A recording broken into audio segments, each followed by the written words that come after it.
Eco 360. Estamos de vuelta en Eco 360. Recuerde que puede ver nuestro programa a través del www.ecotvpanamá.com. Como anuncié antes del cambio, estuvimos los primeros dos bloques solo con Guillermo Fariñas y ahora se suman a la mesa de Eco 360 tres cubanos más: Juan Antonio Madrazo Luna, Andrés Hernández Amor y Elena Larrinaga de Luis. Para no estar leyendo las biografías y todo, me gustaría darle a ustedes la oportunidad de que se identifique antes de arrancar nuestra conversación. Sí, muchas gracias por habernos invitado a tener la oportunidad aquí en Panamá de haber estado en el programa yo soy el coordinador nacional del Comité de Ciudadanos por la Integración Racial, una plataforma de activistas de derechos humanos que surgió en el año 2008, sensibilizado con el tema de la problemática racial cubana. Racismo en Cuba y la discriminación es un conflicto político para lo cual las autoridades cubanas no tienen voluntad política de ponerlo en la agenda pública, lo cual nosotros como activistas de la sociedad civil estamos llamando a hacer presión para que el tema forme parte de la agenda pública. También formo parte de la mesa coordinadora de un proyecto nuevo, del proyecto Nuevo País, que más bien es un proyecto que estamos desarrollando al interior de la sociedad cubana y tejiendo alianza con otros proyectos de la sociedad civil. Miembro de la oposición cubana. Sí, miembro de la oposición cubana. Andrés Hernández Amor. Sí, cubano. Cubano de La Habana, pero con residencia en Estados Unidos muchos años. Yo en estos momentos vivo en Nueva York y soy vicepresidente del Partido Demócrata Cristiano de Cuba, en el exilio, por supuesto, y también de la Internacional Demócrata Cristiana. Y de profesión, pues soy profesor universitario. Bueno, muchas gracias por estar acá. Y Elena Larrinaga de Luis, que nos visita desde Madrid, pero es cubana. Sí, claro, nací en La Habana y te iba a decir, a ver si con este acento adivinas dónde vivo. Claro, No se me ocurre nada. Nada, ¿verdad? No. No. Imposible. Mira, yo vivo en Madrid, presido el Observatorio Cubano de Derechos Humanos y soy fundadora, junto con periodistas cubanos, de Diario de Cuba, una plataforma digital que se creó en el 2009 para fomentar la libertad de expresión.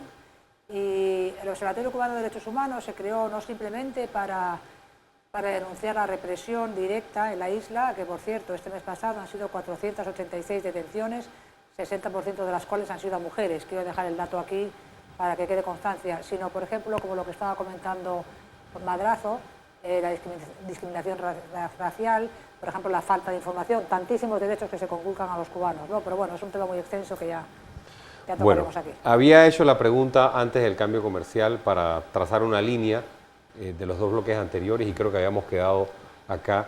En diciembre el presidente de los Estados Unidos hace un anuncio del inicio de un proceso de normalización de relaciones interrumpido en 1961.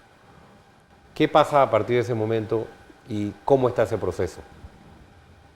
Bueno, ese proceso ha sido visto con mucha esperanza por la mayor parte del pueblo de Cuba y la oposición, desde el punto de vista perceptual, unos lo ven como un error de los norteamericanos hacer la concesión y otros lo ven como una oportunidad. Pero todas las tendencias de la oposición interna cubana consideran que lo más importante no es lo perceptual, sino lo que se le va a exigir al gobierno cubano. Y todo el mundo está de acuerdo que hay que exigirle un Estado de Derecho y sobre todo que el gobierno cubano le levante el embargo interno que le tiene impuesto a su propio pueblo desde 1959. Por lo tanto... hay que verlo como dos embargos. Como dos embargos. Entonces creemos que debemos luchar porque precisamente Latinoamérica se una a la Unión Europea y a Estados Unidos en la exigencia como bloques políticos, económicos, de que hay que caminar hacia un Estado de Derecho para que finalmente se levante el embargo del gobierno de Estados Unidos o la posición común de la Unión Europea respecto al gobierno cubano.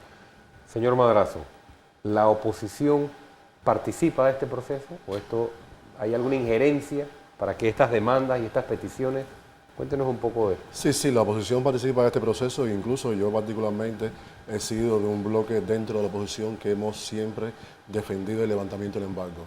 Levantamiento del embargo, ¿por qué? Porque al levantarse el embargo, incluso este mismo proceso de negociación que viene ahora entre Cuba y Estados Unidos desmonta la narrativa de plaza sitiada que durante mucho tiempo el gobierno cubano ha utilizado a su favor, tanto en el plano doméstico como en la arena internacional. Si hay un proceso, si Cuba y Estados Unidos han anunciado un proceso de normalización, también estamos en el reto también de presionar para que haya un proceso de normalización entre Cuba y su sociedad civil, entre Cuba y su diversidad política, ya que generalmente, por ejemplo, ahora mismo desde el año 2013 hubo una reforma migratoria donde muchos cubanos hemos podido salir de la isla. Para nosotros ha sido como perder la virginidad por segunda vez, porque bueno, nos abrimos al mundo, nos asomamos al mundo, empezamos a tener un contacto horizontal con otras organizaciones de la sociedad civil, pero hay muchos cubanos, particularmente los cubanos que viven en la diáspora, la gran mayoría que no pueden entrar a la isla, y entonces ese proceso también hay que invertirlo también para que también los cubanos que viven en la diáspora, nuestros hermanos, puedan entrar a la isla, pero también hay muchos cubanos también dentro de la isla que están bajo proceso de libertad extrapenal y no pueden tampoco salir al exterior. Por lo tanto, dentro de ese proceso de normalización entre Cuba y su sociedad civil, también, por ejemplo, deben ratificarse los pactos de derechos civiles, políticos y económicos. Correcto. Que aún el gobierno cubano no lo ha ratificado. A ver, entiendo que la normalización de relaciones es una cosa y el regreso el cambio hacia un respeto a los derechos humanos y una apertura democrática en Cuba es otra cosa.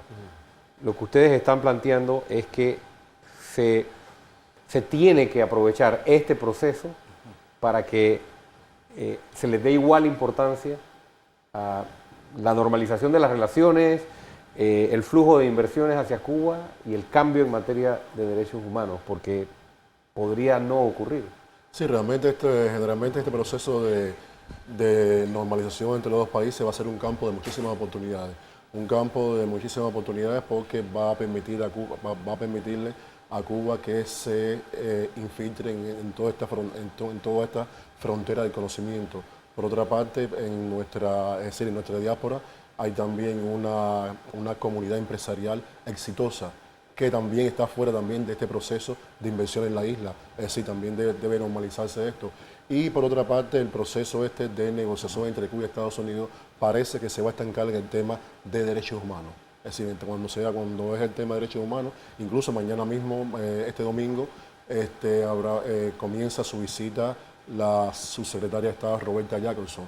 Por lo tanto, debemos aprovechar todas estas oportunidades y me parece que este va a ser un comienzo para que la sociedad civil pueda desarrollarse con más fuerza, pero además también para que Cuba comience a construir ese proceso de democratización de la isla. Esta sería la tercera, creo que, ronda de reuniones. De reuniones.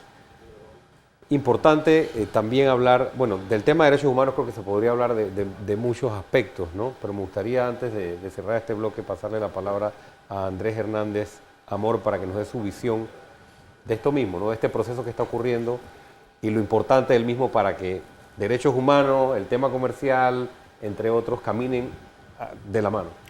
Sí, para nosotros, mi partido, esto es algo realmente deseado y por lo que hemos estado luchando por años, por décadas de hecho, que Estados Unidos comenzara un proceso de apertura hacia Cuba, de normalización de sus relaciones con Cuba, que pasan por las relaciones diplomáticas, por supuesto, el restablecimiento de ellas, pero también comerciales y de todo tipo, y por supuesto por el levantamiento del embargo económico.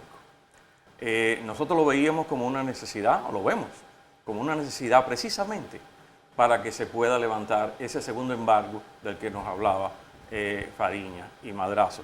Es decir, el pueblo de Cuba se puede beneficiar enormemente, no solamente por los beneficios económicos que pueda traer este nuevo proceso que se abre y que esperamos que culmine exitosamente, sino también se puede beneficiar porque puede rescatar y recuperar sus libertades perdidas por más de 50 años. No es posible normalizar sin abrir puertas, sin establecer relaciones normales, no solamente con otros afuera, con otros gobiernos, sino también hacia el propio pueblo de Cuba. Tiene que haber una relación normal entre el pueblo de Cuba y su gobierno. Y eso significa que el pueblo tiene derecho a sus derechos y es necesario que el gobierno los reconozca así. No es posible mantener ambas cosas sin que haya esa sintonía. Importante. Hay un tema con el que voy a cerrar con la pregunta, o con el tema para dejarlo sobre la mesa, y al regresar vamos a escuchar a Elena Larrinaga hablarnos de este tema. Tuvimos la oportunidad de conversarlo incluso fuera de cámara, y es el tema de las contrataciones, ¿no? Con esta inversión extranjera que puede fluir hacia Cuba a partir de la normalización, inversión que puede ser estadounidense, europea, latinoamericana.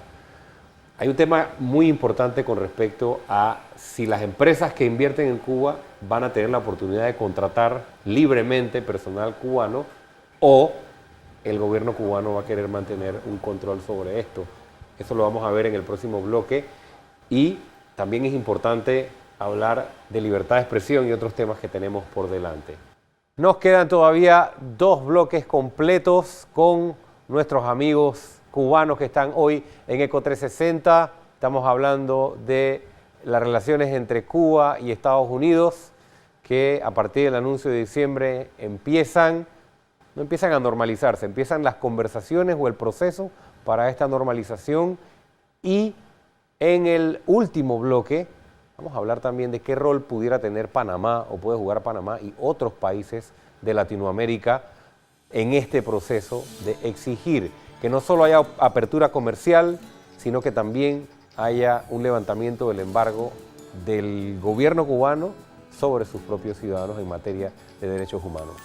Nos vamos al cambio y regresamos con más de Eco 360.